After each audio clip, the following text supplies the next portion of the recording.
Hello everybody, today we're gonna unbox this Steam Deck. It's a 1TB OLED version. This video will be split in 3 parts. The first part will be the unboxing, the second one will be just looking at some accessories, for example a hub or maybe a capture card, a portable screen and so on. And the third part will be looking at the games which I tried in 1 week of owning this device. This video will be a little bit of a voiceover because the audio was way too messed up, so yeah. First of all, we open up the box and we can see actually as a lid is telling you stuff where I can use it, for example, on a plane, on a subway, on a toilet even, on a ship, in a test chamber I'm actually seeing, and so on. Yeah, it's actually a nice joke. And the left part is the charger, and on the right you have your normal Steam Deck, so yeah. Let's get the box out of the way and look at first of all the charger, the not that much interesting part. The funny thing is the symbol on the box for some reason reminds me of Portal. I don't know why. I don't know.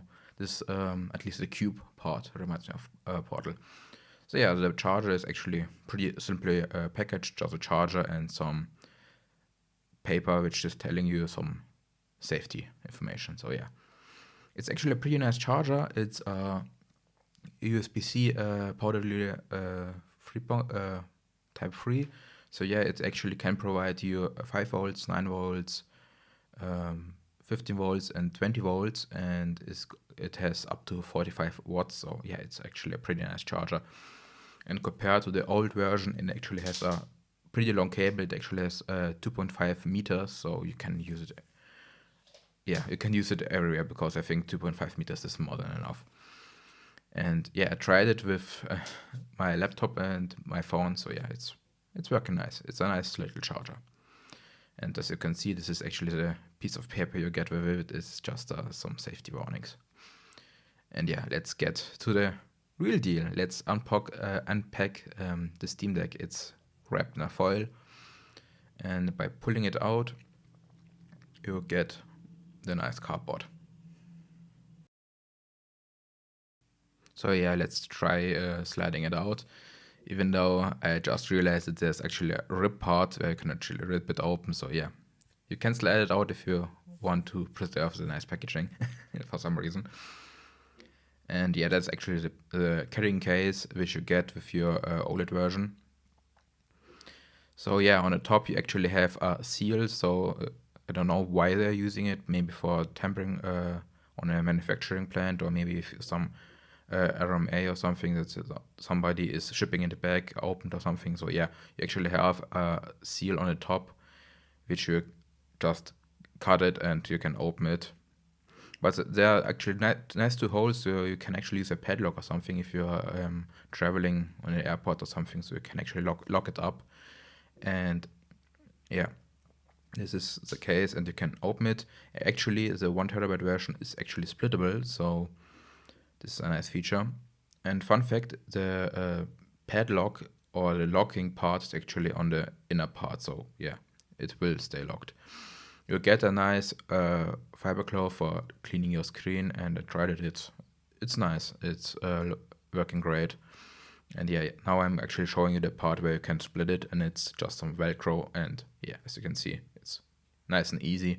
It's great if you want to carry it around in a backpack or something, so you don't have to carry all this stuff with you. It's just a smaller form factor.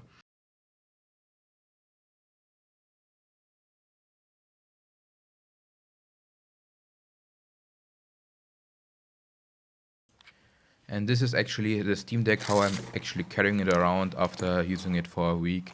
The Steam Deck is in there. I have my charging cable on the bottom. It's sticking out a bit, but you really get used to it and it's not that annoying.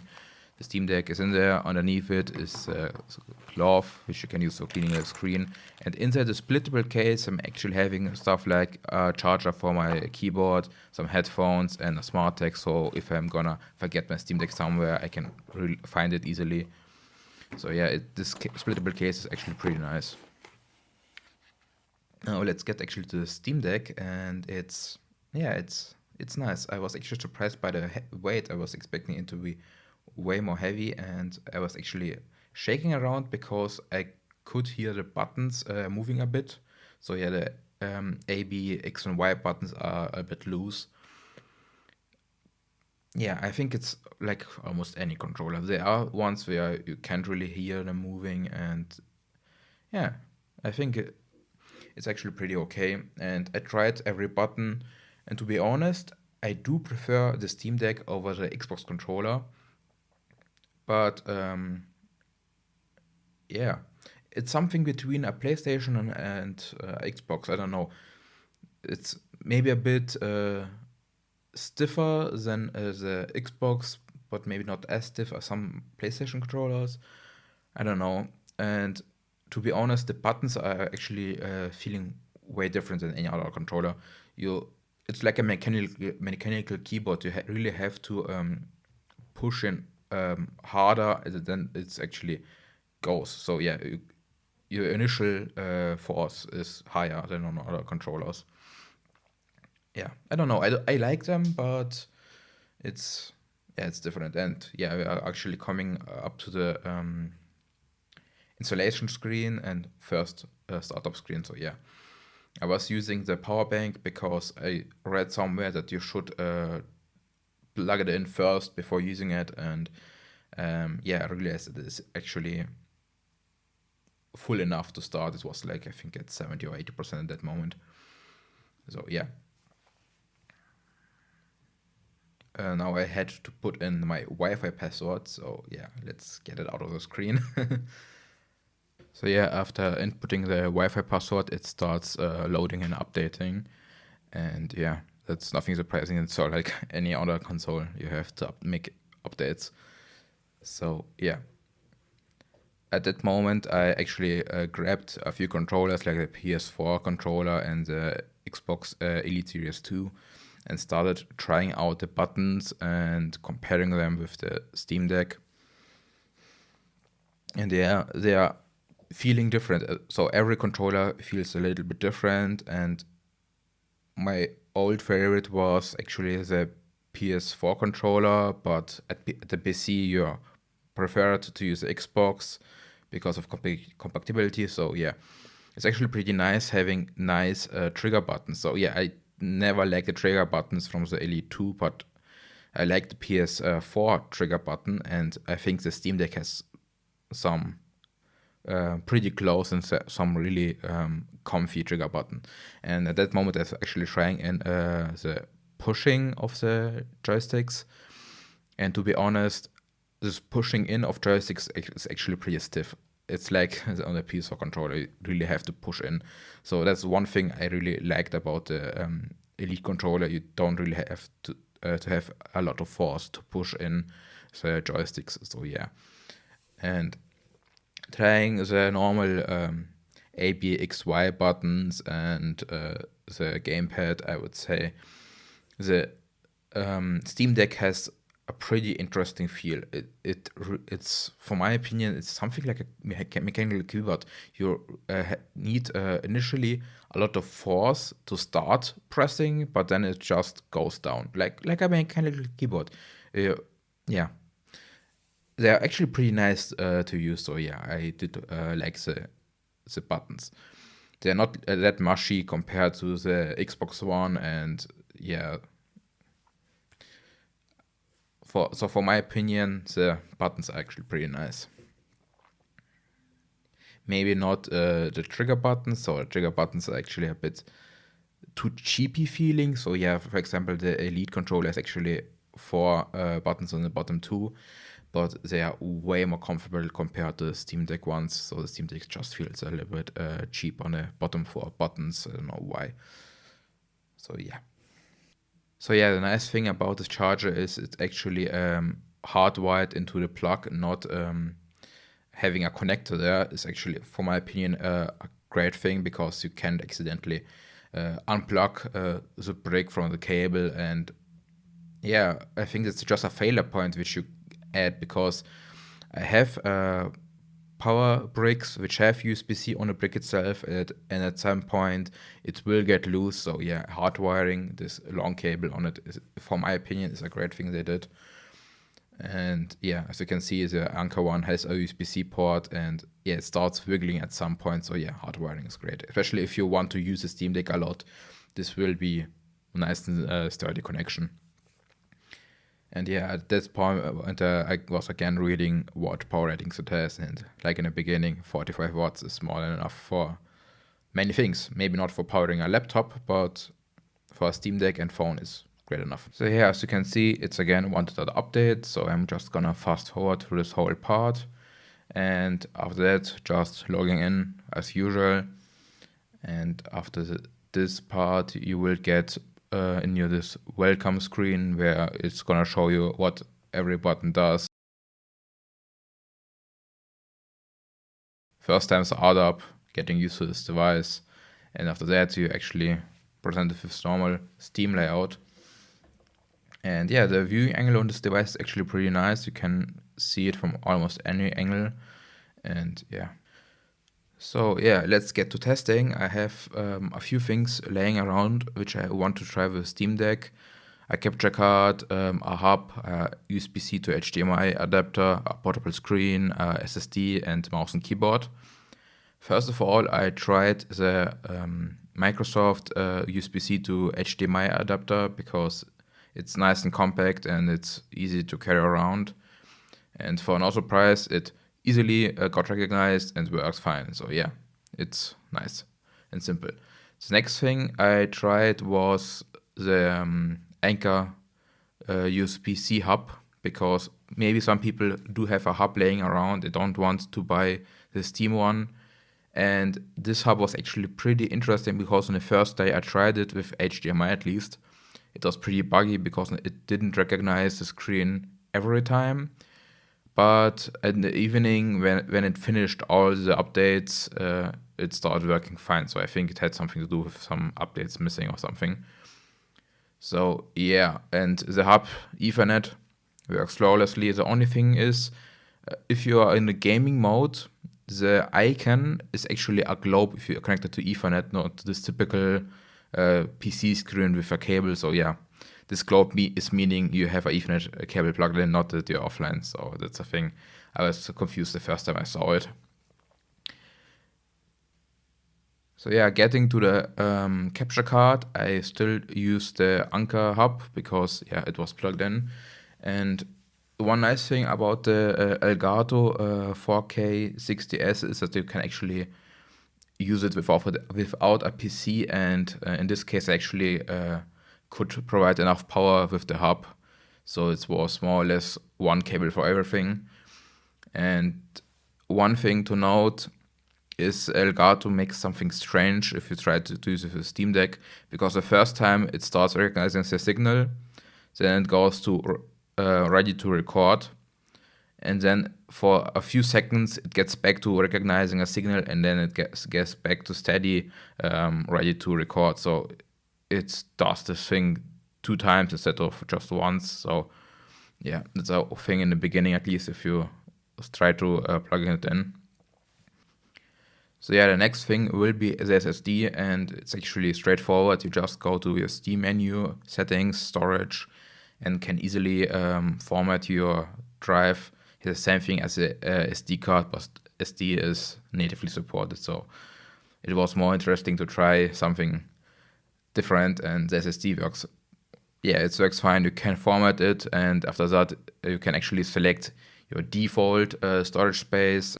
You can actually eject the drive if you don't want to use it at that moment. So yeah, let's get to the Bluetooth devices now. The Bluetooth devices are, at least the mouse is pretty straightforward. You just go to your Steam button, settings, Bluetooth, and connect the mouse. But the keyboard might be a bit trickier because at least on this keyboard, you have to put in a 6-digit code and then press enter. And this doesn't work in the gaming mode. You have to switch to desktop mode, and then in desktop mode you will get a pop-up where I said 6-digit number which you type in the keyboard and press enter. And after that it is connected to Bluetooth and you can go back to gaming mode. So yeah, that's one thing to think about. Switch to desktop mode before connecting a keyboard. And Another thing, if you're gonna try, for example, Razer Black Widow V3 Pro, so it's a wireless Razer keyboard. I tried it with a dongle and I tried it just over Bluetooth. The dongle didn't work for me, and the Bluetooth wasn't even listed as a Bluetooth device. So my laptop could see it, but the Steam Deck couldn't see for some reason the Bluetooth device. So yeah, the Razer keyboard didn't really work for some reason. So yeah, that's the one thing I realized. Maybe it's my mistake that it didn't work. Maybe it's something buggy. So yeah. And now we are coming to the final thing I wanted to try is a portable screen. And the interesting part about the screen is you can actually provide it with power and data over one cable or one USB-C cable. And I tried it with my laptop back in the days and it works fine. I'm using it as a second screen on the go. But for example, a phone can provide enough power to power the screen by itself. So it's actually pretty interesting seeing if the Steam Deck can provide enough power to power a screen and display it over one cable without external power. And I was actually surprised that it works flawlessly. You just plug it in, it powers on the screen, and yeah, you have a portable screen. And it might be something for someone if he wants or she wants a bigger screen on the go. So yeah, just one cable, one screen, and you can use a portable screen with the Steam Deck without additional power. So let's get to the final part, and that's actually trying out some games and what I think about the Steam Deck after using it for a week. And the first thing is actually the worst part, and it's Ubisoft Connect on a Steam Deck. It's the same experience as using it on a PC. Ubisoft, for some reason, really loves to log you out. So yeah, you can play in the morning, shut down your Steam Deck, and in the evening, Ubisoft again wants your password. So that's a thing with Ubisoft. But other than that, you can just download your games and play them flawlessly. At least Assassin's Creed 3 and 4, that's what I tried.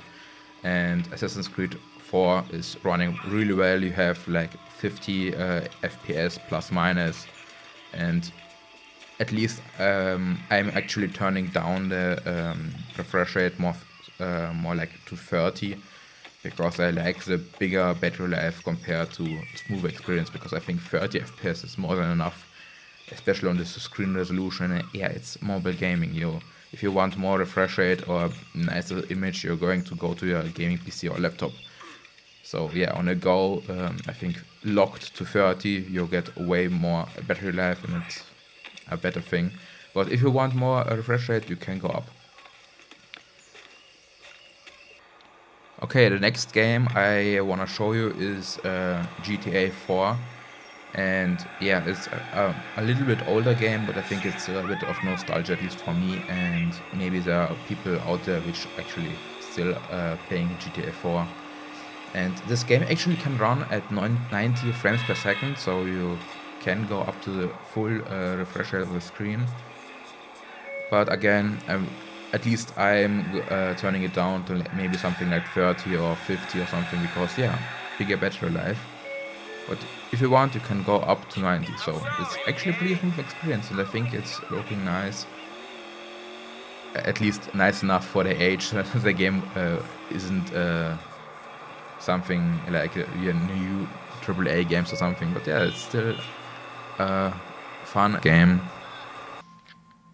So yeah, the next part will be The Forest, and that's for me at least a nice game, and I still enjoy playing it on the PC and being able to just resume the save game which I have played on a PC on the go, and maybe farming some trees or maybe going to a cave, finding some stuff, and then coming home, and in the home you can resume again at that point and going further. So it's a nice thing having this flexibility, especially if in the forest sometimes just want to do a little bit and then resume later.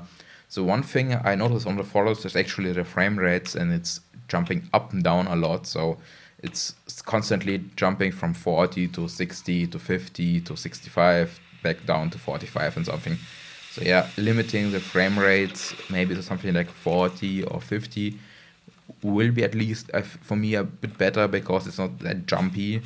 And yeah, even going down to 30, I tried 30 and yeah, the battery life increases a lot and it's still a smooth experience. And yeah, so for us, you have to look at the frame rates a bit, but it works great. Yeah, the next thing is Wolfenstein New Order, and back in the days I actually played it on PC, so getting used to using a controller layout is, for me at least, hard. But the game works really smooth. It actually is locked at 60 FPS more or less. It rarely dips down a bit for like 1 or 2 frames. And yeah, as you may see in the video right now, I'm actually struggling to crouch down and try aiming underneath the door because I never played with a controller this game, so it's an experience for me trying the controller layout. But yeah, the game works fine, and if you're used to shooting with joysticks, you might actually hit something. Not like me. The next game is the Lost Ember, and it's a one nice game to be relaxing, at least for me, because yeah, it's something different than playing all these ego shooters and so on. It's a bit of a different approach. But one thing worth noting is it's actually pretty resource hungry. So the GPU is constantly at 100% more or less, and the frame rates are somewhere between 30 and 40 FPS.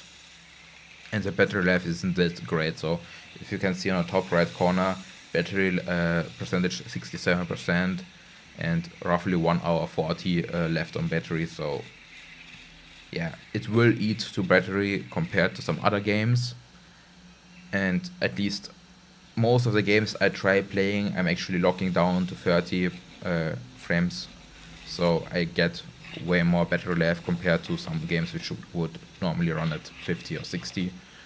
And this game, if you lock it down to 30, you will gain maybe half an hour or an hour, because all this constant going down up to 40, 30 down, it's still still energy. So having a bit more time to play, or maybe not have to recharge that often. At this game, it doesn't really matter if you play it on 30 or 40 frames per second, it's still smooth enough. So yeah, the next thing I tried was Spotify, and it works really well. Maybe the resolution, as you can see on the left and right, you have this black bar, so it's not stretching out to the full screen. But for something like playing music in the background of a game, I actually don't care how the launcher looks. The only thing I care about is that the music works, and yeah, it works. You can go to your Spotify account, start some music, go back out by using the Steam button, going to the home menu, and that will tab out the game, so it will run Spotify in the background and still play music from Spotify. And at that moment, you can open any other game and enjoy some music while doing gaming. The next thing was actually the Prism Launcher, and again, it was installed in a desktop application. I just added as a non-Steam game, and Prism Launcher is more or less a launcher which you use on Linux to start Minecraft. And I just logged into my normal account, started the newest Java edition, and yeah, it's working flawlessly. You can get your 90 FPS without a problem. Yeah, maybe at some later point I'm gonna try some mod packs and see how well mod packs will run on this thing. That will be a nice experience, but first of all, I'm gonna have to get used to using a controller, because playing Minecraft without some keyboard, that's something I'm actually used to, but playing with a controller, yeah, that's something really new. That's the reason why I actually connected a Bluetooth keyboard to the Steam Deck, because I'm actually using mouse and keyboard to play Minecraft on this thing. Because yeah, controller layouts is nothing for me. I'm still not used to that. And the last game I tried was Stray.